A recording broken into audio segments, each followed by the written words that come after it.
Shavuot, on sait qu'il y a un don de la Torah. Il y a des éléments qui peuvent me permettre dans ce monde-ci de recevoir la Torah au présent. De voir que la Torah, c'est quelque chose qui est de l'ordre de la révélation divine. Si possible. On y arrive. Pas tout le monde, mais on peut y arriver. Toutes les fêtes qu'on a, aujourd'hui, on a presque tous les ingrédients pour pouvoir réaliser ce que notre peuple a réalisé. Kippour, c'est facile, demander pardon. Qui est-ce qui n'est pas capable de demander pardon lorsqu'il a fait des choses? C'est clair. Même si je ne suis pas religieux, le simple fait de mettre de l'éthique, je fais du mal à mon prochain, je regrette par ma conscience humaine, et je lui dis excuse-moi. Je n'ai pas besoin de Torah pour ça. Évidemment, si j'ai fait des fautes avec Dieu, je vais demander excuse-moi si je crois en Dieu. Tu m'as demandé de faire ça, je n'ai pas fait, j'ai fait le contraire, je m'excuse, j'ai fauté, je jeûne, etc. C'est pas énorme comme compréhension. Mais qui est-ce qui peut comprendre le problème du bien et du mal dans ce monde? Qui peut aujourd'hui dire je suis sorti de la Shoah? Ça veut dire quoi être sorti de la Shoah? C'est que Dieu est présent dans le monde, il est présent dans la Shoah. C'est que j'ai compris. Et ce que j'ai compris, on n'a rien compris. Un bébé qui meurt, j'ai pas compris. Donc c'est une autre histoire. On est dans un monde où il y a quelque chose qui nous manque une variante. Asti rester panim. Caché, je cacherai ma face. Donc il y a quelque chose qu'on ne peut pas comprendre. Ce que moi j'ai compris, c'est pas grand chose, mais je crois que c'est suffisant pour dire que j'ai passé un bon Purim. Ce que moi j'ai compris cette année, c'est que si on garde Purim pour la fin des temps, et si Purim c'est une des fêtes les plus solennelles, les plus fortes, c'est que Purim c'est la révélation du caché. Megillat Esther, révélation, Megillat, révélation. Quand je lis la Megillat Esther, c'est révéler le caché. Le nom de Dieu n'apparaît pas dans la Torah, mais il n'y a que le nom de Dieu pour ceux qui savent les termes. Le nom de Dieu apparaît plein de fois, mais on ne le voit pas. Megillat Esther, c'est je révélerai le caché.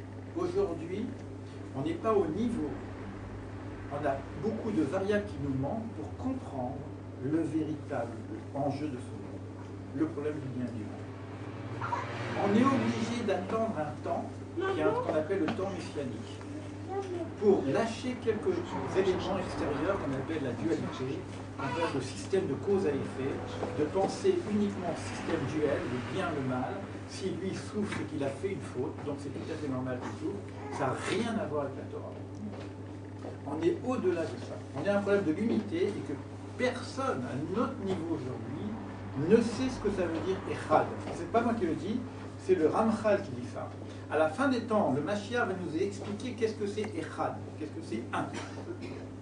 Un, c'est Dieu. Or, Dieu est Tov, et Dieu conduit le monde. Donc tout ce que Dieu fait, c'est Tov. Or, nous, on voit le contraire. Et ça, je ne peux pas comprendre. Et nous ne pourrons pas comprendre. Simplement, ce que j'ai compris, c'est qu'il faut le temps messianique, il faut Purim, qu'on va garder à la fin des temps. Nous, on va pouvoir simplement se préparer à comprendre qu'est-ce qu'il y a derrière tout ça, l'histoire du monde, comprendre comment Dieu agit dans le monde, et que ça nous dépasse complètement.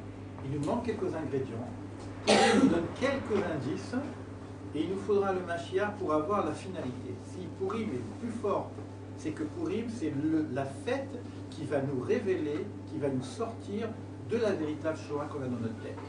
C'est comment le monde est conduit par Dieu. Et ça, on n'est pas capable de comprendre. C'est pour ça que Purim, c'est plus fort que Kippour. Purim nous amène un sens caché que l'on n'a pas aujourd'hui.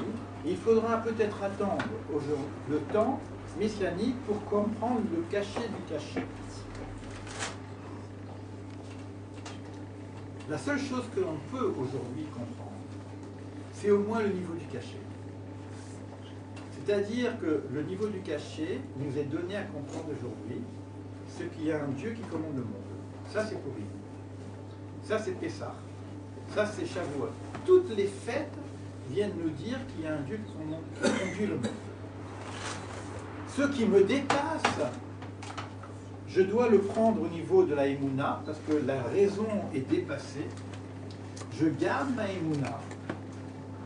Et parce que je garde ma Emouna, je sais que quoi qu'il se passe, c'est toujours Dieu qui est derrière l'histoire du monde.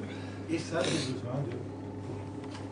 Les fêtes qu'on a, Pessah, Shavuot, ne me suffisent pas. Les choses sont trop dures à comprendre. Ma raison est dépassée. Et c'est Purim qui est l'ingrédient qui dépasse la raison. Parce que tout est complexe. On comprendra un jour. Un jour. C'est-à-dire qu'il faut qu'il y ait un temps où on puisse comprendre. On comprendra un jour l'enjeu de toutes ces histoires-là. C'est-à-dire qu'on ne peut pas accepter l'idée de Dieu, l'idée de la bonté divine, et ce qu'on voit dans notre raisonnement au niveau de toutes les atrocités de ce monde.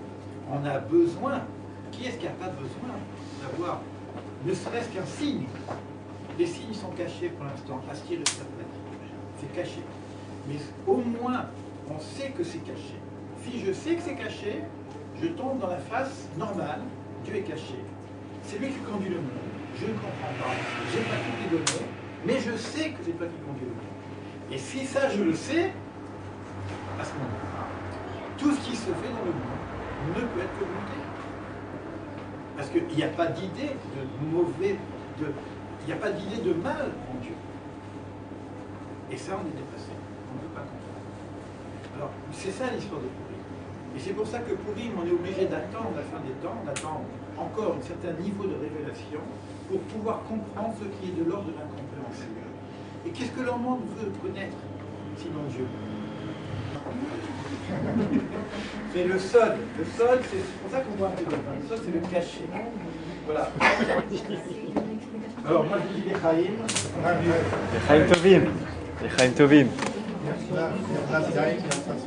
Nirnas Yahin pour les hébraïsants. Nirnas Yahin, Yatsa Sol. C'est quoi Nirnas Yahin? Chaim.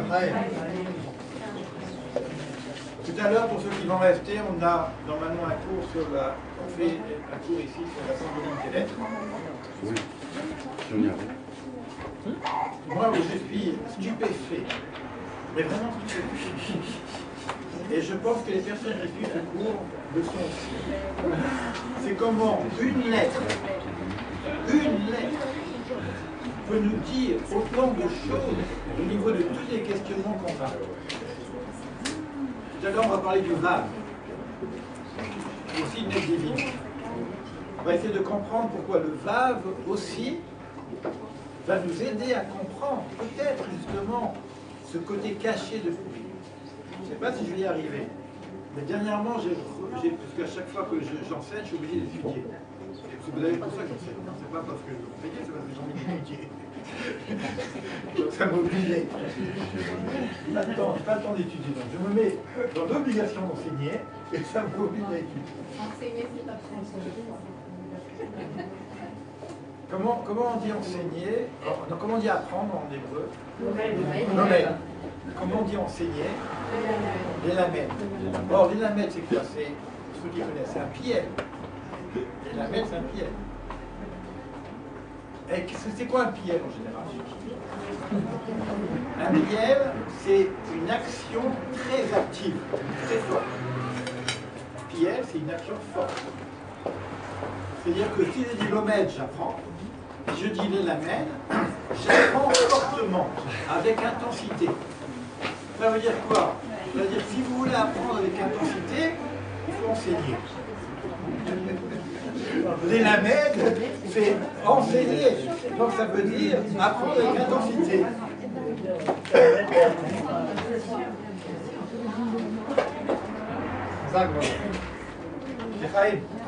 Zaku Babo.